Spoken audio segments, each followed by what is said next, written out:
Okay, welcome to English 201 Week 4, Part 1. Can you tell that I'm making all of these on the same day and then I'm just changing glasses and shirts to make it seem like it's a different day? Just making these all in a row in early January so I can get prepped for the semester so I don't have to do it at the last minute. I like to start shit early.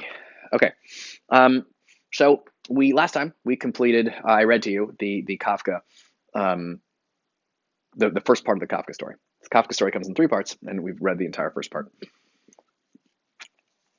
I don't think Kafka's pretty easy to understand in terms of the sentences. Now, it's very hard to understand why the main character, how or why the main character turned into a giant bug. It's also some kind of cockroach. It's also extremely difficult to understand everyone's reactions, which are bizarre. But actually understanding the sentences and what's happening is pretty easy, right? I mean, he gets up, he's turned into a bug, and his employer comes looking for him, and like, why didn't he go to work? And when he finally he struggles with being a bug. It's difficult, and then he struggles to get the door open, and then everybody's shocked when they see his transformation, and he tries to say, he thinks he's going to go back into work, and he tries to make the guy from work not get upset.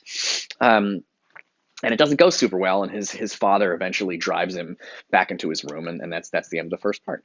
Um, so I mean that makes sense. We recognize that's what happened.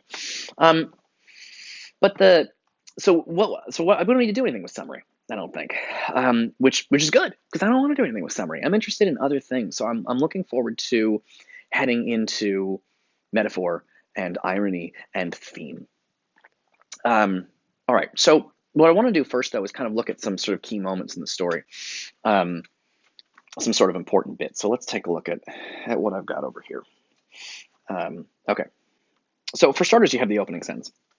One morning, when Gregor Samsa awoke from troubled dreams, he found himself transformed in his bed into a horrible vermin. He's been turned into some kind of disgusting bug. They don't say now. Interestingly, they don't. Kafka never specifies what type of bug, and the description of the bug is unclear. He seems to be sometimes he seems like a beetle, sometimes he seems like a cockroach, sometimes he seems like some kind of caterpillar millipede looking thing. It's the movie makes him look sort of more crickety. Um, it's confusing, and one of the things I want to start thinking about this story, one of the things I want to start doing is thinking about the idea that that's not a mistake. It's interesting that we don't know it's interesting that he's hard to picture, and it's interesting that his new body is very difficult to imagine in your mind. That's not a failure on Kafka's part to just to pick a bug or describe something clearly. But I think if you've ever seen a horror movie before, you know that the monster is scarier when you can't see the monster, when it's just like a creature in the shadows. And oftentimes they wait the entire movie before you actually get to see what the monster looks like. Otherwise, you just get hints of what the monster looks like. But things are scarier when you don't know what they are. And so the situation is scarier for you, the reader. Again, we can spend all day talking about, and we will spend time talking about why Samsa's family acts the way that they do. But I think it's worth pointing out that like it's very important that like we can't picture what he looks like because Kafka doesn't want us to. This is a confusing situation for him, and it's also a confusing situation for us. Kafka's created a situation where we are like Gregor, confused. I'm not going to do this a whole lot, but this story was originally written in German. It was written in like the early 1900s, and the words used, the phrase "horrible vermin" is what it's translated as. It's hard to translate into English because it's a word for bug, but bug is too friendly. Because we use some of the bugs when you use bugs, sometimes it's good. Like a ladybug is like a nice kind of bug. This is something like unclean, like a cockroach. So it's vermin communicates the uncleanness, but in English, vermin also refers to like rats and mice, which makes it confusing. But he's turned into some kind of unclean bug, something really horrible and repulsive. Interestingly, by the way, when a story starts like this, your first thought is it's a dream. So in the second paragraph, Kafka just writes, "It wasn't a dream." I really like that. He's perfectly clear about it. Because that's usually when something strange happens. One of the things that happens when we are confronted with things that are strange or make no sense, we want to make sense out of them. One of the first 2 moves or 3 moves that people do when they're hit with something confusing like this is they go, it's a dream, he is a schizophrenic. We go, it's a dream, he's a schizophrenic, the writer is on drugs, this story makes no sense. That's what we usually go for. We get angry. People don't want to be confused.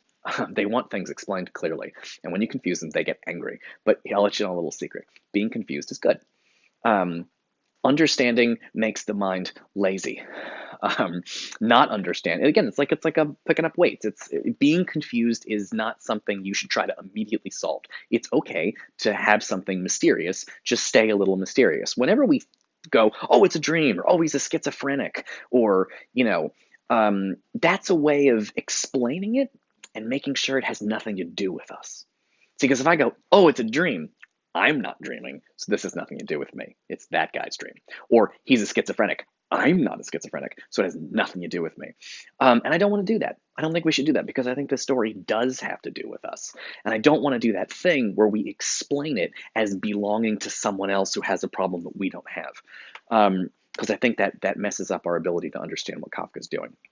Oh, he's on drugs. We're not on drugs, so we don't have to worry about this.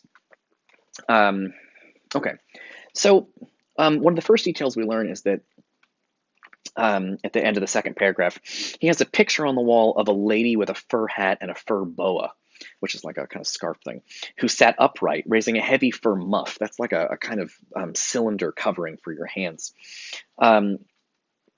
A heavy fur muff that covered the whole of her lower arm towards the viewer. So she's like a woman, it's a beautiful woman in furs. We'll learn later that he's cut her out of a magazine and hung on the wall. That tells you, we learn a little bit about Gregor's life. So basic summary stuff. We know he's a traveling salesman. That's his job. He hates it. It seems very difficult.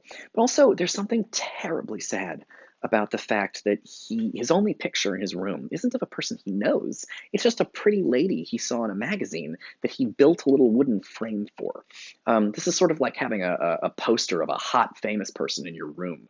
But it's something extra sad that it's just like it's not even a celebrity. It's just like some random woman in a magazine that he thought was pretty, and he put her on his wall. It's very sad. Like there's not a picture of a girlfriend. There's not a picture of friends. It's just someone in a magazine. It tells you how sad his life is before all of this, before he got turned into a bug. So I think it's a really, really important detail. Okay, cool. Next up, I want to point out how much he hates his job. When a strenuous career I've chosen, traveling day in and day out, doing business like this takes much more effort than doing your own business at home. On top of that, the curse of traveling. So he hates his job. Again, that's a summary thing we're going to want to notice and pay attention to because it's going to come up again. The reason he's in a job that he hates is that his father's business has failed. And he has to have this job to take care of his family because the father failed to take care of the family. And now Gregor has to do it. And so he's only working this job to pay off his father's debts. And he just has to work a job that he hates for 5 or 6 years. And then he'll be free of it. Okay, let's talk about the first really big ironic thing. I'll obviously have to pick this up in the next video because the time's running out on this one. But the first ironic thing is Gregor's reaction to his situation. It's ironic because Gregor reacts in a way that you or I would not react. If I was turned into a giant bug, I would freak the fuck out. Also, I would not be going to work that day. I would not try to be like, oh shit, I should pray. Gregor reacts like this is something sort of normal. It's not. He basically reacts like he's sick and he's going to go into, sometimes when you have a job and it's really stressful, and if you call in sick, you're afraid you're going to get fired. And so people go into work sick. That's what Gregor is acting like. Like he just has an illness or something, and he's going in, he's just like, oh, I'm a little late. I really should try to get there. So his reaction, he's experiencing something absolutely bizarre, but he does not think of it as bizarre. He thinks of it like a minor inconvenience. Like, oh boy, I gotta get to the train station. How am I gonna pack my bags with these little spindly bug legs? I want to point out that this is similar, maybe a metaphor a little bit. It's similar to how things happen in dreams. I'll pick that up in the next video.